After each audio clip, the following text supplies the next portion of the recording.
ನಗರದ ಜೋಡಿ ರಸ್ತೆಯಲ್ಲಿದ್ದ ಐಡಿಎಸ್ಎಂಟಿ ವಾಣಿಜ್ಯ ಸಂಕೀರ್ಣ ನೆಲಸಮಗೊಳಿಸಲು ಕಾಮಗಾರಿ ಶುಕ್ರವಾರದಿಂದ ಭರದಿಂದ ಸಾಗುತ್ತಿದೆ. ಪೊಲೀಸ್ ಬಂದೋಬಸ್ತ್ನಲ್ಲಿ ಜೆಸಿಬಿಗಳು ಭಾನುವಾರವೂ ಸತತವಾಗಿ ಗರ್ಜಿಸುತ್ತಿವೆ. ನಗರಸಭೆ ನೌಕರರು ಸಹಕಾರ ನೀಡುತ್ತಿದ್ದಾರೆ. ಐಡಿಎಸ್ಎಂಟಿ ಸಂಕೀರ್ಣದ ಮೇಲ್ಭಾಗದಲ್ಲಿ ಮತ್ತೊಂದು ಅಂತಸ್ತಿನ ನಿರ್ಮಾಣ ಮಾಡಲು ಯೋಜನೆ ರೂಪಿಸಲಾಗಿತ್ತು. ಆದರೆ ತಾಂತ್ರಿಕ ತಜ್ಞರು ಪರಿಶೀಲಿಸಿ ಕಟ್ಟಡ ತುಂಬಾ ಶಿಥಿಲವಾಗಿದ್ದು ಬಳಕೆಗೆ ಯೋಗ್ಯವಲ್ಲ ಎಂದು 2 ಬಾರಿ ವರದಿ ನೀಡಿದ್ರು. ಹೀಗಾಗಿ ಕಟ್ಟಡವನ್ನು ನೆಲಸಮಗೊಳಿಸಿ ನೂತನ ಕಟ್ಟಡ ನಿರ್ಮಾಣ ತೀರ್ಮಾನ ಕೈಗೊಳ್ಳಲಾಗಿತ್ತು.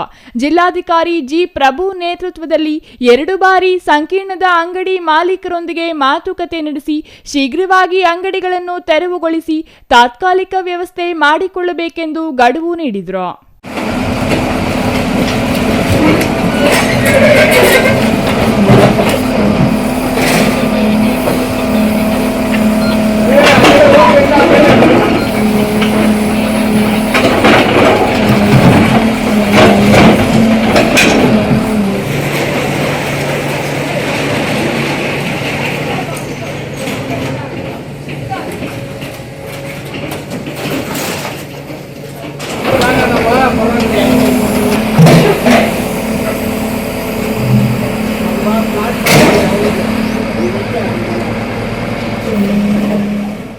ಒಂದು ವರ್ಷದ ಒಳಗೆ ನೂತನ ಕಟ್ಟಡದ ಕಾಮಗಾರಿಯನ್ನು ಮುಗಿಸಿ ಸುಸಜ್ಜಿತ ಅಂಗಡಿ ಮಳಿಗೆಗಳನ್ನು ವಿತರಣೆ ಮಾಡುವುದಾಗಿ ಭರವಸೆ ನೀಡಿದ್ರು.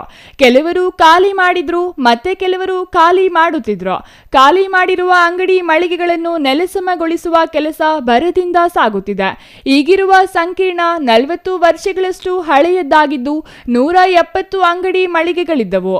ಆಧುನಿಕ ತಂತ್ರಜ್ಞಾನಕ್ಕೆ ತಕ್ಕಂತೆ ಸುಮಾರು 30 ಕೋಟಿ ರು ವೆಚ್ಚದಲ್ಲಿ ಹೊಸ ಸಂಕೀರ್ಣವು ನಿರ್ಮಾಣವಾಗಲಿದ್ದು ಸುಮಾರು 300 ಅಂಗಡಿ ಮಳಿಗೆಗಳಿಗೆ ಅವಕಾಶವಾಗಲಿದೆ ಎಂದು ಜಿಲ್ಲಾಧಿಕಾರಿಗಳು ಸಭೆಯಲ್ಲಿ ತಿಳಿಸಿದರು.